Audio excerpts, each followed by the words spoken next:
What are some common facts that people believe to be true, even if the existing evidence states the contrary?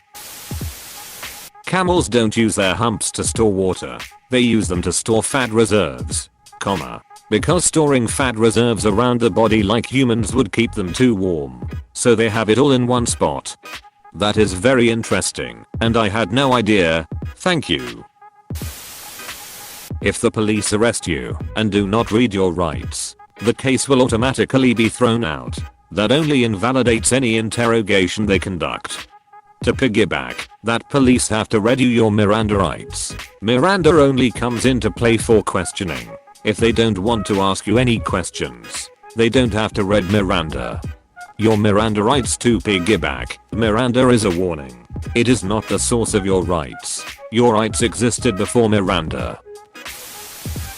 Worms come out when it rains because they are drowning in their holes. No, not really. They mostly come out because when it rains heavily, they are able to survive on the surface for much longer and move around, finding new areas to feed and more worms to breed with.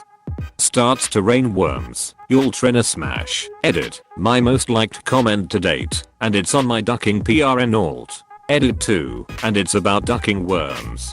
You want some fuck? That Einstein was a bad student and was bad at math. It's just not true. He got average high marks and was really just disdainful of the structure of school, and he was good at math. Physics is like 90% math. I get why people share it. It's to make struggling students feel better about themselves. But can't we tell them about something else instead of lying? Just show them the salary of a plumber or welder compared to their teacher's salary. That ought to cheer them up. Edit. Thanks for the award. And also I'm silencing notifications as I woke up to 50 replies this morning. With that attitude taking off, plumbers will only become richer and richer. A few people still believe that opening windows before a tornado to even the pressure will save their house from damage. Some also still believe trailer parks attract tornadoes and that random sacred landmarks can protect cities from tornadoes. The first part of that does have some merit though. Opening up all your windows will effectively reduce the total force being exerted on the walls from the outside, since some of that airflow is allowed to butt through the wall instead of acting upon it. However, considering how strong the winds are in a tornado and how small most windows are, the effect may as well be irrelevant. Opening your windows to reduce the damage from the winds of a tornado is probably about as effective as planting shrubbery to reduce the damage from an oncoming avalanche. Lol, yeah, the standard answer is don't worry. The tornado will open them for you when the debris starts hitting the house. The dramatic pressure drop in the core of tornado would potentially cause issues in a house with no way to vent said pressure difference, but by the time it drops that low usually the roof has been blown off or windows broken by debris long beforehand. Main danger in opening windows is, if it delays the person opening them getting to shelter, they'll probably break anyway, but near a window is not a great place to be with a tornado bearing down. Cutting your facial hair makes it grow in thicker. I had a full-on argument with an individual who firmly believed that genetics played no possible role in hair growth whatsoever. I have never been more perplexed or angry in my entire life. Sincerely, bald at 25. I'm a master esthetician and I've studied hair growth, and I can confirm, shaving/waxing/plucking does not make more hair grow thicker or longer. The reason for this misconception is when you shave, it makes the tip of the hair blunt, so when that protrudes from the follicle, it appears to be thicker. The only change in hair texture/thickness/length/etc. occurs in the papillae, hair root, which is completely determined by hormones. Edit. Hey y'all. As much as I love talking about my field, I gotta turn in. But consider contacting a local esthetician for your skin/hair questions.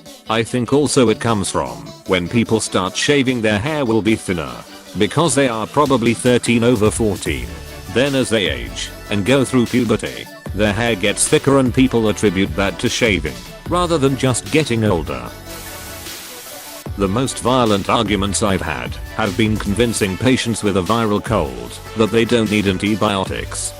I remember a documentary a few years back about a GP's practice here in the UK, basically filming patients with their permission to show a day-to-day They literally had people come in and answer what's the matter today with I need some antibiotics. They didn't even elaborate on why. Just I need some antibiotics. You see, my roommate Dave always plays loud music at night when I'm trying to sleep. No one likes it. So I need some antibiotics. Preferably strong ones. It is rarely necessary to wait 24 hours before filing a missing person report. Yup, our police has this listed on their Facebook page as a common myth. Someone really needs to let Hollywood know. Vikings never actually drank from skulls of enemies. This was based on a mistranslation of Old Norse poetry in which they refer to drinking from horns. They never had horns on their helmets either. Even as a kid, I thought that would be wildly inconvenient. The enemy could knock the helmet off of you super easily. People still think an undercover cop has to tell you they're a cop. How does that even make sense? Months of preparations ruined on the first day because someone happened to ask the magic question. Cops are allowed to lie to you, and they will pretend to be your friend to get what they need from you. Side note, even if you're innocent of a crime, the first words from your mouth should be I want a lawyer, and you don't provide any information until you have one. Anything you say can and will be used against you in the court of law. Apostrophe. That 30 used to be considered ancient back when the average lifespan was 25 or whatever. The average is offset by a huge number of child deaths. 30 was never ancient. Even hunter-gatherer societies had people routinely living into their 60s. Piggybacking off this, that girls were married off in their early teens in the medieval period. This is based off the nobility and royalty, who did marry off their young daughters as a political tool to secure alliances. However, even when the young royals were only 12 or 13 when wed, they were often married by proxy and married in name only. The married couple were often kept separate until either the girl came of age, aka got her first period to produce children, or were just deemed old enough to start living together in the same castle, which wasn't until around 17 to 20 years old. The vast majority, like the peasantry, weren't married until their early 20s. Women in the peasantry often did have a choice on who they got to marry, unlike their noble components, who were used as bargaining chips. Edit as a woman who got her first period at 13. I know that the average age a girl gets her period today is around 11 to 13 years old. Keyword being today. I'm talking about the medieval times, which are roughly between 1000, 1300s, between 1000 to 800 years ago. As many others have already pointed out, the average age for a girl to get her first period would have been closer to around 15, 16 years of age. Another edit to add, I'm not an expert on this, nor have I paid as much attention to this as I have on medieval marriage age. But it is generally believed access to better nutrition from medieval Europe to today's Europe is causing the average age of girls' menstruating to lower. There is also the belief that the artificial hormones and additives in food are messing with hormones, as well as artificial fragrances and dyes etc. Not just for girls, boys as well. However, I haven't seen this belief outside of Dr. Oz, so you can guess it isn't as credible as the nutrition belief. Somewhat related to this is that children, particularly girls, are entering puberty earlier than they used to. Nobody is really sure why this is, but it is worth noting that came of age, or when a girl gets her first period, would have been a few years older than it is today. Lightning never strikes twice in the same place. In fact, it does. And frequently, you don't want to be there when it happens. If it didn't, lightning rods would be useless. Edit, redundant isn't as good of a word. You don't replace your lightning rod after each strike. A person drowning is not likely to be flailing wildly and yelling like in the movies. Drowning can often happen with mostly silence, especially with kids. Read up on the signs. It might save a life. I was drowning and lost consciousness when I was 5. I was told I barely made a sound. I went under, sucked in lungs full of water when I tried to cry out in surprise and blacked out. If it wasn't for my dad's instincts and quick action, I'd be dead. Your heart stops when you sneeze. I mean, have you seen my dad sneeze? No wonder the heart needs a break. Dad sneezes are a different game. A lot of people think they can burn belly fat by doing crunches or slim their arms down by doing push-ups. But targeted fat loss isn't possible, and there's no evidence to suggest it is. True. One analogy for this I heard involves a pool of water and a bucket. If you take water out of the pool with the bucket, burning calories to burn fat. Even if you scoop in one place, it will remove water evenly across the pool. Some people's genetics store fat more in certain parts of the body, and you can't spot reduced body fat. You can tap a block to see if it is loose in Jenga, which is stated quite explicitly in the rules, and duck you everyone who said I couldn't. Wait, what the duck this blow up for no reason. It's not out until it's free of the system or it falls. I remember you can even try to put it back before it's out to try a different one. Maybe that's house rules, though.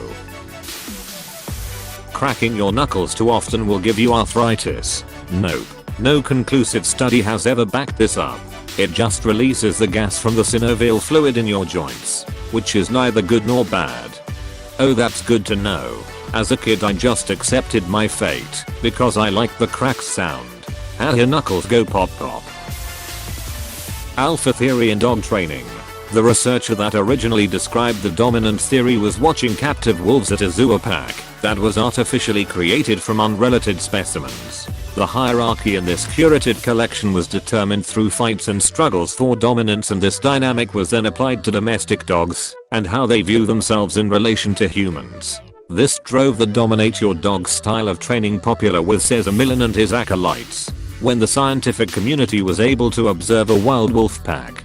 However, they discovered that wild packs are family units and operate much the same way, with a parental breeding pair at the top and their younger offspring forming the pack. Sometimes several litters at a time. As the pups grow older, they break off and form their own packs. The researcher that dismantled the theory, David Mech, described it thusly: attempting to apply information about the behavior of assemblages of unrelated captive wolves to the familial structure of natural packs has resulted in considerable confusion. Such an approach is AskReddit to trying to draw inferences about human family dynamics by studying humans in refugee camps. Also, dogs are not wolves. Unless you're living with a hybrid, anything that applies to a wolf will not automatically apply to a dog. This is a huge point.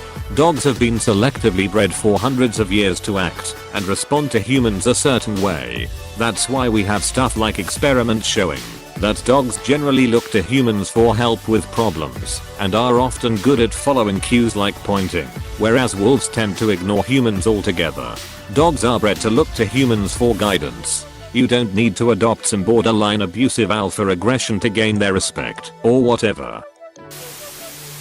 When you swallow gum, it stays in your body for 7 years. I'm guessing this was made up by parents to keep kids from swallowing bubble gum, though I'm not really sure why that would be a problem. Choking hazard maybe? It's entirely possible it was literally made up by a news organization that didn't have a story that day the whole toilet paper situation started, just because a random news show in Australia decided to run the story. The story caused people all over the world to believe toilet paper was running out, so they went and ensured exactly that by buying it all and then trying to return it when they realized how stupid the idea is, lol. Also, that viral fact that you eat 7 spiders in your sleep every year? Disinformation created to prove that people will believe anything they hear. That's some sensational edit. If you're about to comment about why I'm wrong, trust me, someone already said the exact thing you're thinking of typing right now. Stop, please edit to why can't people read the whole thread before commenting? Do you think the 30 seconds it would take to read it would make or break your comment's success? Because after a day in a thread like this, it is 100% gonna get buried. So you might as well take the time to read the whole thing, because I'm the only one who's gonna see it.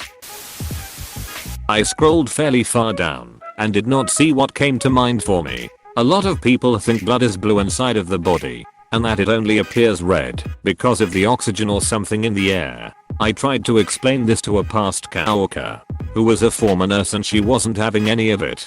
Turns out a lot of otherwise smart people believe that with no evidence. But blood is always red, just darker at some points of circulation in the body. And it's very easily disproved too. I'm a phlebotomist, and we draw blood into evacuated vacuum tubes. There's very little air in them, and the blood is still red. Isn't blood's primary purpose to oxygenate your tissues? Whether or not it's exposed to the oxygen in air, it's still going to be in contact with the oxygen it needs to carry from the lungs. That punk in the UK was a reaction/response to Margaret Thatcher. Punk broke in the UK in 1976-7, when the sitting government was Labour, or an alliance of Labour and other left-wing parties. Thatcher's Conservatives weren't elected until 1979. Truth is, Margaret Thatcher was built in a lab as a response to the emerging punk movement. That if you touch a baby animal, like a bird or rabbit, its mother will neglect it, and it will die. That is a myth. It was just a way for parents to get their kids to leave baby animals alone. Yeah, a few weeks ago, a baby bird fell out of its nest in our backyard. It survived, and my dad was going to put it out of its misery until I told him that this myth wasn't true. We put it in a cardboard box on the table closest to its tree with some food and water, and just left it alone. Its parents found it the next day and were bringing it food, and within a couple of days, it was gone. Since it's that time of year, if people do find baby birds with feathers on the ground, the best thing to do is leave them where they are, or move them to a safer location nearby if animals or kids are a concern. The chicks are fledging and just learning to fly. The parents will still feed them and look out for them, and no further input is required on our behalf. That being in a cold place causes common cold. Edit. Yes, I know that being in a cold place makes your immune system weaker, and because of that it's easier to get sick. But that wasn't the thing I was trying to say. I've been trying to convince my mother for 30 years that going to bed with wet hair will not make you wake up with a cold. She will believe it to the grave. I much prefer colder temperatures, and I used to open my bedroom window at night in the winter so that I could sleep better. But my mum hated this and constantly insisted that I would get sick. It wouldn't be open if I was cold, mum. Chicken is cooked when it is no longer pink and the juices run clear. In fact, it's cooked when it hits 75°C, 165°F, and that's it. What it looks like depends on the cut. Chicken breast often has significant pink in it when it hits the temperature, which is why most people complain about dry, boring chicken, because they overcook it. On the flip side, wings can look cooked when they aren't, which is why they are a major source of food poisoning. The most important thing I learned working in a commercial kitchen: 165°F isn't even required. 165 means it's instantly safe, but a lower temp for longer is also fine. Kenji prescribes aiming for 150 should be good for breast. The most people only use 10% of their brain's capacity thing. Utterly ridiculous. The brain is a giant, metabolically expensive, staggeringly complex structure. Why on earth would our bodies grow something like that and then not use it? Edit. A lot of people in this thread have some very strange ideas about brains. Yes, if all your neurons fire at once, that would be extremely bad. The thing to bear in mind is that different areas and structures of the brain are highly specialized for certain tasks. Talking about an overall brain capacity is misleading. There are no unused areas of the brain. You're almost certainly right. But it just makes me think of my friend that bought a 2500 MacBook and only uses it for Word and web browsing. Don't worry, that just means that it's tiny. People often confuse an independent media for an unbiased one. That Napoleon was short. Hey, thanks so much for watching. If you want more videos, don't forget to like and subscribe. You are helping me a lot. Thanks again.